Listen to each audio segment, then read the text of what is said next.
2011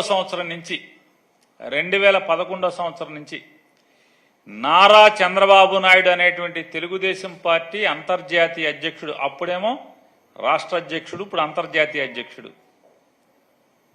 ఆయన 2011 సంవత్సరం నుంచి వెనకటికి గజనీ మహమ్మద్ లాగా జగన్మోహన్ రెడ్డి గారిని రాజకీయంగా తొలగించటానికి, నిర్వీర్యం చేయటానికి, రాజకీయాల నుంచి తోసేయటానికి, తనకెక్కడ అడ్డంకిగా మారి తనకు మొగుడవుతాడేమో అని చెప్పని భయంతో ఆ రోజు ఉన్నటువంటి కేంద్రంలో అధికారం ఉన్న పార్టీని, లేదా ఆ కేంద్రంలో అధికారంలో ఉన్న పార్టీ యొక్క రాష్ట్రంలో ఉన్నటువంటి పార్టీని తన అమ్మకాలు కొనుగోళ్ల ద్వారా లోబర్చుకోగలిగాడు, జగన్ మీదకి ఉసిగొల్పగలిగాడు.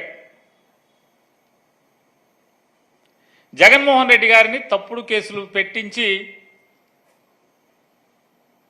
16 మాసాలు జైల్లో వేయించగలిగాడు. కానీ అక్కడితో జగన్మోహన్ రెడ్డి గారేమి రాజకీయాల నుంచి చంద్రబాబు నాయుడికి అడ్డంకిగా పక్కకి పారిపోలా. గోడ కొట్టిన బంతిలాగా ఎగసిపడి అప్పుడే పుట్టినటువంటి చిన్న పార్టీ ద్వారా రాష్ట్రంలో 175 సీట్లకు గాను చంద్రబాబు నాయుడు, పవన్ కళ్యాణ్, భారతీయ జనతా పార్టీ, మోడీకి ఉధృతమైన వేవ్. ఆ స్థితిలో 67 సీట్లతో ఒక పెద్ద శక్తిగా చంద్రబాబు నాయుడు కళ్ళ ముందు అవతరించాడు. అయినప్పటికీ కూడా ఆయనకి మతిమరుపు ఎక్కువ, లేదా కుట్రల్లో అలవాటైపోయినటువంటి వ్యవహారం. 23 మంది ఎమ్మెల్యేలని కొని తద్వారా జగన్మోహన్ రెడ్డి గారిని మానసికంగా కుంగదీయాలి, తద్వారా రాజకీయాల్లో తనకు అడ్డు లేకుండా చేసుకోవాలని చెప్పినటువంటి తీవ్ర ప్రయత్నం చేశాడు. ఎవరిని రాజీనామా చేయించకుండానే వైఎస్ఆర్ కాంగ్రెస్ పార్టీ గుర్తు మీద, ఫ్యాన్ గుర్తు మీద గెలిచిన 23 మందిని యథాతథంగా ఎమ్మెల్యేలని తనలో కలుపుకుని కండువాలు కప్పి, వారిలో 4 ఫ్యాన్ గుర్తు మీద గెలిచిన వారికి సాక్షాత్తు గవర్నర్ దగ్గర మంత్రులుగా ప్రమాణ స్వీకారం చేయించినటువంటి గనుడాయన. ఇవాళ చంద్రబాబు నాయుడు గారు ఓ పెద్ద రాజకీయ ఆషాఢభూతి. నీతి చంద్రికలో పెద్ద కథలు ఉండే, చూసి నీతి చంద్రిక చదువుకున్న ప్రతి వాళ్ళకి అర్థం అవుద్ది.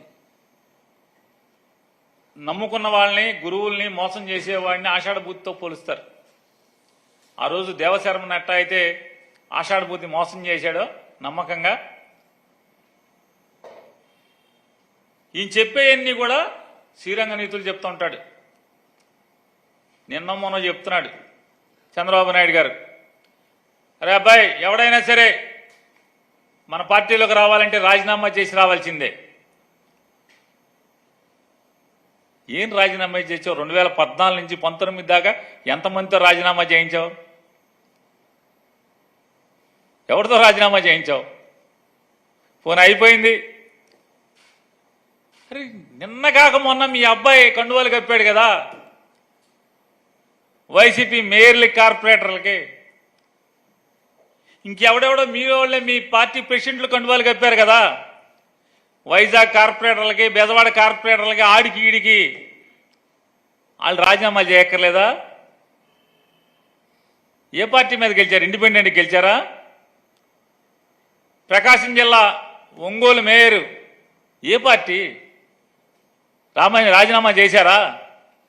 మరి కండువా ఎట్ట కప్పావు?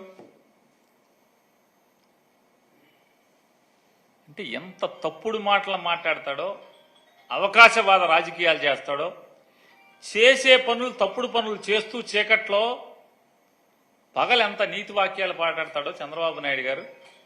ఇవన్నీ ఉదాహరణలే కదా, మన కళ్ళ కట్టినట్టు. పోనీ పాత ఎప్పుడో 2014, 19 లేకపోతే 2014 ముందో కాదు కదా ఇది.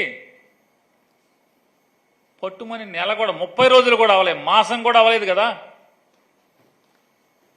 మాసం కూడా అవ్వకుండా మళ్ళీ చెప్తాడు రాజీనామా చేయాల్సింది ఎవడన్నా రావాలంటే వాళ్ళకి క్యారెక్టర్ ఉండాలి అంట. దేనికి క్యారెక్టర్? ఈ ఒంగుళ్ళు దూకుళ్ళు దూకటాక క్యారెక్టర్. ఏం చేస్తావు వచ్చి వీళ్ళని తెచ్చుకుని?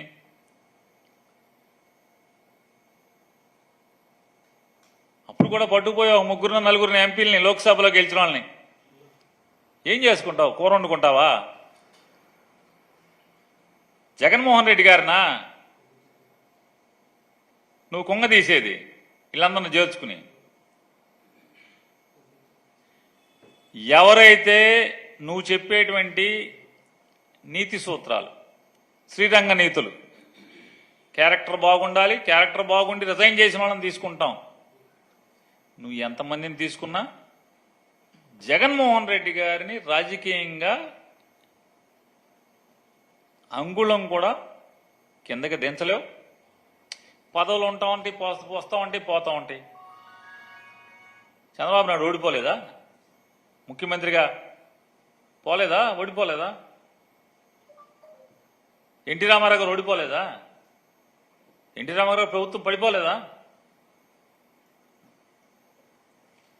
నీ ప్రభుత్వాలు పడిపోలేదా? 2004లో ఓడిపోయి 2009లో ఓడిపోలేదా చంద్రబాబు నాయుడు? ప్రభుత్వంలో పడినంత మాత్రాన రాజకీయంగా ఏం జరుగుతుంది? నువ్వు మళ్ళీ 14లో ముఖ్యమంత్రి అయ్యావుగా. ఏనాడైనా చంద్రబాబు నాయుడు ప్రభుత్వంలోకి రావాలంటే ఎవడొకరిని కలుపుకోవాల్సిందే.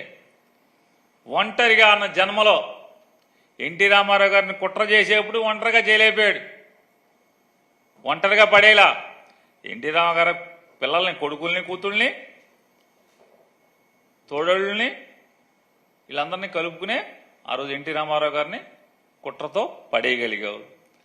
లేదా మళ్ళీ 99లో మళ్ళీ ఎన్నికల్లో వాజ్పేయి గారిని భుజం మీద కూర్చోబెట్టుకుని, మెళ్ళ మీద కూర్చోబెట్టుకుని మళ్ళీ ప్రభుత్వంలోకి రాగలిగావు. మళ్ళీ 2014లో కూడా పవన్ కళ్యాణ్ గారి మెళ్ళ మీద, మోడీ మెళ్ళ మీద ఎక్కే గవర్నమెంట్లోకి వచ్చావు. మళ్ళీ నిన్నగాక మొన్న కూడా అంతే కదా, మోడీ గారి మెళ్ళ మీద, పవన్ కళ్యాణ్ మెళ్ళ మీద కూర్చునే కదా నువ్వు ఇప్పుడు ఊరేగుతున్నది. నీకు కావాలి ఎవడన్నా సాయం నువ్వు గెలవాలంటే? జగన్మోహన్ రెడ్డి గారికి జనం సాయం ఒకటే. ఈ ఒంగుళ్ళు దూగుళ్ళు బ్యాచి, జంపు జిలానీలు ఎవడు అక్కర్లా జగన్మోహన్ రెడ్డి గారికి.